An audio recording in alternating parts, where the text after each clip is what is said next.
अच्छा, तुम्हारे पति को शक तो नहीं हुआ? नहीं नहीं, मेरे पति को बिल्कुल भी शक नहीं हुआ। बिल्कुल बेवकूफ है मेरा पति।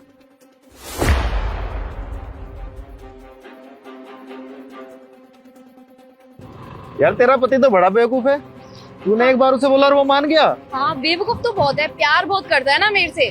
और वैसे भी मैंने उसको ऐसा बहाना दिया ना कि उसकी जगह कोई और भी होता तो भी मेरे को आसानी से भेज देता।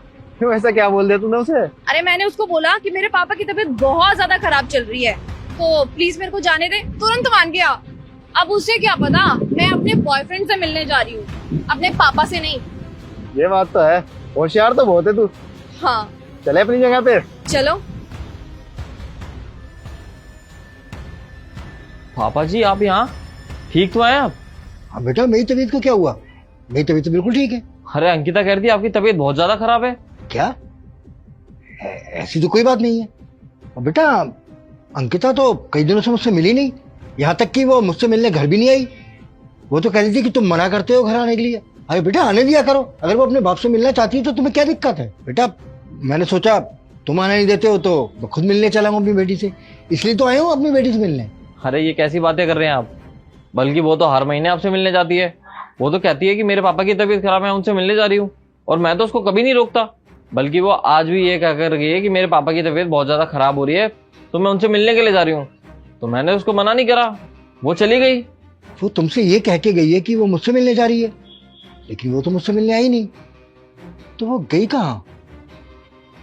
फोन करके देखता हूँ कहाँ है वो। हाँ फोन कीजिए आप।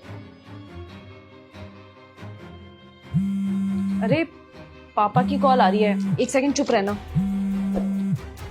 हेलो, अंकिता बेटा। हाँ पापा। कहाँ है तू? पापा मैं तो घर पर ही हूँ।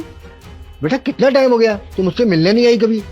बेटा कम से कम आ तो जाया कर मेरे घर में, आजा। पापा मेरा भी ना आप लोगों से मिलने का बहुत मन करता है, पर वो आने ही नहीं देते। खैर अब उनकी भी क्या गलती है इसमें, उनका मन नहीं लगता ना मेरे बिना इसीलिए मना करते हैं मेरे को। तू कहे तो मैं दमाजी से बात करूं, वो आने देंगे तुझे? नहीं नहीं नहीं नहीं पापा, आप बात मत करना उनसे। मैं बात करती हूँ ना उनसे, मैं मनाती हूँ उनको। मनाकर 1-2 दिन में आती हूँ घर पर। ठीक है बेटा, फोन रखता हूँ। हाँ ठीक है पापा, अब अपना ख्याल रखना। कहीं किसी दिन तुम्हारे जूत पकड़ा ना जाए। अरे नहीं यार, ऐसे कैसे पकड़ा जाएगा। बस देख लिया आपने, मैं उसको कभी नहीं रोकता कहीं भी जाने के लिए, और आप कह रहे हैं कि मैं उसको मना करता हूँ। समझ में नहीं आ रहा कि अंकिता तुमसे झूठ बोलकर जाती कहाँ है। इसका पता तो लगाना ही पड़ेगा। आप रहने दीजिए, मुझे खुद ही देखना पड़ेगा कि वो कहाँ जाती है। ठीक है बेटा। आज किससे मिलना है आपको? अंकिता कहाँ है? पता है, यहाँ पे तो कोई अंकिता नहीं रहती।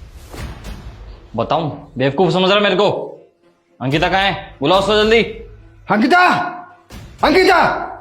अरे यार कौन चिल्ला रहा है? पापा आप यहाँ पर? पापा मैं आपको सब कुछ समझा। अरे तू क्या समझाएगी मुझे? दामाद जी ने मुझे सब कुछ बता दिया है, मुझे सब समझ में आ गया है। तू हमें किस तरह से धोखा दे रही है। अरे तू घर से ये कह के निकलती है कि तू मुझसे मिलने जा रही है, लेकिन तू क्या करती है?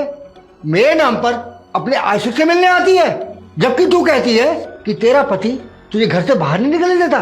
नहीं पापा, ऐसा कुछ भी नहीं है। आप मेरी बात तो सुनो। चुप हो जा, वरना एक थप्पड़ और मारूंगा खींच के। राहुल, आपको पता कैसे चला कि मैं यहाँ पर हूँ? पता कैसे चला? मैंने तुम्हारे फोन में फाइंड माई लोकेशन ऑन कर रखा था, जिससे तुम्हारी सारी लोकेशन मेरे पास आ रही थी, ताकि अगर तुम्हारा कभी फ़ोन खो जाए तो मेरे को उसकी लोकेशन मिल जाए और तुम्हारा फ़ोन भी मिल जाए। लेकिन मुझे ये नहीं पता था कि वो ट्रैकर मेरे आज काम आने वाला है। अरे क्या कमी छोड़ी है मैंने, कितना भरोसा किया है तुम्हारे पे, लेकिन तुमने तो यही साबित कर ही दिया कि जिस इंसान पे भरोसा करो ना, वही धोखेबाज निकलता है। सही कहते हैं लोग। अरे किसी के लिए कितना भी कुछ कर लो, लेकिन जिसको जाना होता है ना, उसको कोई नहीं रोक सकता। पापा जी मुझे माफ करना, अब मैं इसके साथ नहीं रह सकता।